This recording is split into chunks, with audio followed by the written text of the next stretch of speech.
میں نے اپنے شوہر کو ایک دن صاف صاف کہہ دیا تھا کہ جب تم مجھے وہ خوشی نہیں دے سکتے جس کی ایک بیوی اپنے شوہر سے امید رکھتی ہے تو کیا میں اپنے دل کے سکون کے لیے کوئی اور سہارا بھی نہ ڈھونڈوں۔ اور یہ جملہ میں نے غصے یا نفرت میں نہیں بلکہ اس گہری اداسی میں کہا تھا جو آہستہ آہستہ میری پوری زندگی پر چھا گئی تھی، کیونکہ میرا شوہر برا انسان نہیں تھا، وہ مجھ سے محبت بھی کرتا تھا، میری ضرورتوں کا خیال بھی رکھتا تھا، مگر وہ ایک کمی جو ہمارے رشتے کے بیچ خاموش دیوار بن چکی تھی وہ مجھے اندر ہی اندر توڑ رہی تھی۔ میری خواہشیں، میرے جذبات، میرا دل چاہتا تھا کہ کوئی مجھے اس شدت سے چاہے کہ میں خود کو مکمل محسوس کروں، کہ میں اس کی باہوں میں وہ سکون پاؤں جو ایک عورت اپنے شریک حیات کے ساتھ چاہتی ہے۔ مگر میرے نصیب میں ایک ایسا رشتہ تھا جس میں اپنائیت تو تھی مگر وہ قربت نہ تھی جس سے دل بھر جاتا ہے، اور یہی خلا میرے اندر ایک بے نام سی تڑپ بن کر رہنے لگا۔ میں اکثر راتوں کو جاگتی رہتی، اس کے پہلو میں لیٹے ہوئے بھی خود کو تنہا محسوس کرتی، سوچتی کہ آخر میں کیا کروں، کس سے کہوں، کیسے سمجھاؤں، کیونکہ وہ خود بھی اس کمی سے واقف تھا اور اس کی آنکھوں میں بھی ایک بے بسی ہوتی تھی، مگر بے بسی کبھی کسی کا دل تو نہیں بھر سکتی۔ ایک صبح میں کچن میں کھڑی تھی، ہاتھ کام کر رہے تھے مگر ذہن کہیں اور بھٹک رہا تھا۔ دل میں ایک ہی خیال بار بار آ رہا تھا کہ کیا میں اپنی باقی زندگی اسی ادھورے احساس کے ساتھ گزار دوں گی؟ کیا میری خواہشیں ہمیشہ یوں ہی دب کر رہ جائیں گی؟ کیا مجھے کبھی وہ لمحے نصیب نہیں ہوں گے جن میں ایک عورت خود کو مکمل اور چاہی ہوئی محسوس کرتی ہے؟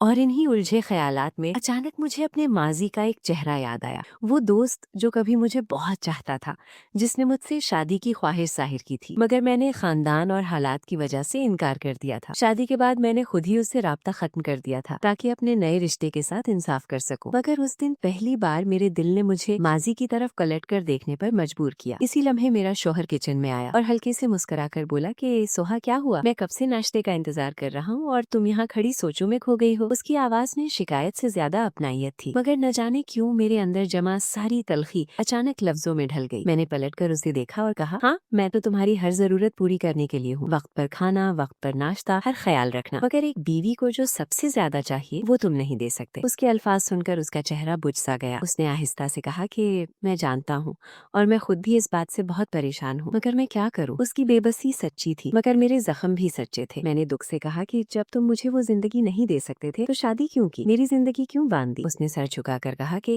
شادی سے پہلے سب ٹھیک تھا، مجھے خود سمجھ نہیں آیا کہ اچانک کیا بدل گیا، اور اسی لمحے میں نے وہ بات کہہ دی جو شاید میرے دل میں بہت عرصے سے جمع تھی۔ میں نے کہا کہ سن لو، اگر تم چاہتے ہو کہ میں تمہاری بیوی بن کر رہوں تو مجھے اپنے دل کے سکون کے لیے کسی اور کا سہارا ڈھونڈنا ہوگا، ورنہ مجھے آزاد کر دو۔ وہ یہ سن کر ہل گیا، اس کی آنکھوں میں تکلیف بھی تھی اور خوف بھی۔ وہ بولا کہ میں تمہاری مجبوری سمجھتا ہوں، مگر بس اتنا چاہتا ہوں کہ کوئی ایسی بات نہ ہو جس سے لوگ ہمارے بارے میں باتیں بنائیں۔ میں تمہیں کھونا نہیں چاہتا مگر معاشرے کے سامنے رسوا بھی نہیں ہونا چاہتا۔ یہ کہہ کر وہ چلا گیا اور میں وہیں کھڑی رہ گئی۔ میرے دل میں ایک عجیب سی کشمکش تھی، وہ غلط نہیں تھا، میں بھی غلط نہیں تھی، مگر زندگی ہمیں ایک ایسے موڑ پر لے آئی تھی جہاں کوئی راستہ صاف نظر نہیں آتا۔ کافی دیر تک سوچنے کے بعد میں نے وہ قدم اٹھایا جس کے بارے میں خود بھی یقین سے نہیں کہہ سکتی تھی کہ درست ہے یا نہیں۔ میں نے موبائل اٹھایا اور اس پرانے دوست کا نمبر ڈھونڈا جو برسوں سے خاموش پڑا تھا۔ دل تیزی سے دھڑک رہا تھا جیسے میں کوئی حد پار کرنے جا رہی ہوں۔ میں نے کال کی، چند لمحوں بعد اس نے فون اٹھایا اور رسمی انداز میں پوچھا کہ جی کون؟ میں نے آہستہ سے کہا، میں سوہا، تمہاری دوست۔ ایک لمحے کو خاموشی چھا گئی، پھر اس کی آواز میں حیرت اور خوشی دونوں آ گئے۔ اس نے کہا، سوہا تم نے مجھے کیسے یاد کیا؟ تم تو مجھے چھوڑ گئی تھی۔ میں نے نرم لہجے میں کہا، نہیں بس تم یاد آئے، سوچا بات کر لوں۔ اس نے کہا، مجھے بہت خوشی ہوئی، میں تو اب بھی اکیلا ہوں، زندگی بس گزار رہا ہوں۔ میں نے پوچھا، تم نے شادی کیوں نہیں کی؟ وہ ہلکا سا ہنسا اور بولا، دل نے مانا ہی نہیں، اور اسی لمحے مجھے لگا جیسے قسمت نے میرے سامنے وہ دروازہ پھر سے کھول دیا ہو جسے میں نے کبھی خود بند کیا تھا۔ میں نے دھیرے سے کہا، پھر کبھی میرے پاس آ جایا کرو، باتیں کریں گے، دل بھی بہل جائے گا۔ وہ فوراً سمجھ نہ سکا، بولا، مگر تمہارا شوہر؟ میں نے کہا، تم فکر نہ کرو، اگر میں بلاؤں تو آ جاؤ گے؟ وہ کچھ دیر چپ رہا، پھر بولا، اگر تمہیں یقین ہے کہ کوئی مسئلہ نہیں ہوگا تو آ جاؤں گا۔ میں نے کہا، آج رات آ جاؤ، میں انتظار کروں گی۔ کال ختم ہونے کے بعد میرا دل زور زور سے دھڑک رہا تھا جیسے میں اپنی زندگی کے سب سے بڑے راز کی طرف قدم بڑھا رہی ہوں۔ رات آئی، گھر خاموش تھا، میں ہر آہٹ پر چونک جاتی، پھر دروازے پر دستک ہوئی، میں نے کھولا تو وہ سامنے کھڑا تھا۔ وقت نے اسے بدلا تھا مگر اس کی آنکھوں میں وہی چاہت تھی۔ میں نے مسکرا کر کہا، تم آ گئے؟ وہ بولا، تم نے بلایا تھا، کیسے نہ آتا؟ میں اس کے قریب جا کر بیٹھی، دل میں عجیب سی گرمی اور سکون ساتھ ساتھ تھا۔ میں نے کہا، تم پہلے سے بھی زیادہ اچھے لگ رہے ہو۔ وہ ہنسا اور بولا، تم تو ہمیشہ کی طرح خوبصورت ہو، بلکہ اب اور زیادہ۔ اس کے الفاظ سن کر میرے دل میں وہ احساس جاگا جس کی میں برسوں سے پیاسی تھی۔ میں نے آہستہ کہا، چلو اندر چلتے ہیں، آج بہت سی باتیں کرنی ہیں۔ ہم کمرے میں گئے اور دیر تک باتیں کرتے رہے، پرانی یادیں، ادھورے احساس، وہ سب جو کبھی کہہ نہ سکے تھے، وہ سب جو ہم نے کھو دیا تھا، اور وہ سب جو ہم نے اچانک پا لیا تھا۔ اور ہر ملاقات کے بعد میرے دل میں دو احساس ساتھ ساتھ بڑھتے جاتے، ایک اطمینان کہ میں اب تنہا نہیں، اور ایک بوجھ کہ میں ایک ایسے راستے پر ہوں جس کی منزل واضح نہیں۔ ایک رات جب وہ جانے لگا تو اس نے رک کر کہا کہ سوہا، کیا تم خوش ہو؟ میں نے جواب دینے سے پہلے اس کی آنکھوں میں دیکھا، وہاں میرے لیے وہ چاہت تھی جو کبھی میرے شوہر کی آنکھوں میں نہیں تھی۔ میں نے آہستہ کہا، ہاں میں خوش ہوں، مگر ڈرتی بھی ہوں۔ اس نے پوچھا، کس سے؟ میں نے کہا، کھونے سے۔ اس نے میرا